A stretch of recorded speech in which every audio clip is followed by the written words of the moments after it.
Hey, good morning, kids. It's the angel of death. How are you? I just wanted to remind you of something.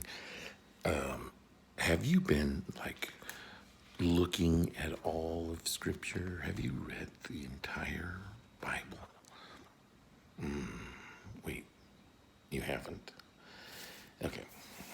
There's so much detail in here. If I don't frighten you, everything I could tell you from this book should. There's so much detail in it. It's like all of these have a verse and a number, and that's been here for so long. We know each one of those verses and numbers has been here for so long, and that we have copies and manuscripts that date thousands of years to go back to give us exactly what's in the book of Kings, for instance, in each little detail. And we can take different versions and compare them, and have arguments over how a translation is wrong because it doesn't say this exactly. My favorite version to read is the 1984 version of the NIV.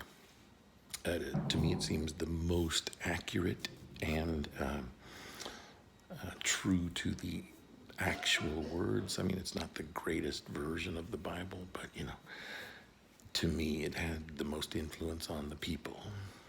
And if you read it all the way through somehow, get all those words in there, they're all going to show up. It's going to be a daunting thing. Or maybe you don't have the memory for it. Don't worry about it. Just come along with me. We're going to believe and stand firm in our confusion. Because, no, I know way more contradictions in Scripture than you've even imagined. But I was just reading here. It says, Solomon answered all of her questions, and nothing was too hard for the king to explain to her. Now you'd think this should be something didn't they just throw that in there? Didn't they just make story up? Well, this whole thing is a story, and it's so old that no one could change the details of it because it's written in stone and in digital form, and in the doctor's notes too. What does that mean? Anyway, chapter 10, verse 11. Oh no, let's not read that. We're going to, and I have no idea what it says because I don't remember. But it's been sitting here, and we've got the Gutenberg Bible. We can compare this to the Gutenberg.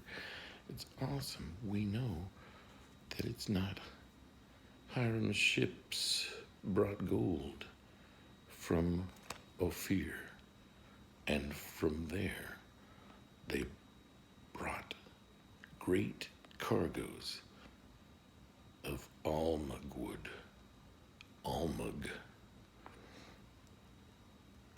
and precious stones. First Kings, chapter 10, verse 11. Hey, that's a good enough verse for today. Tell me what you get out of it right here.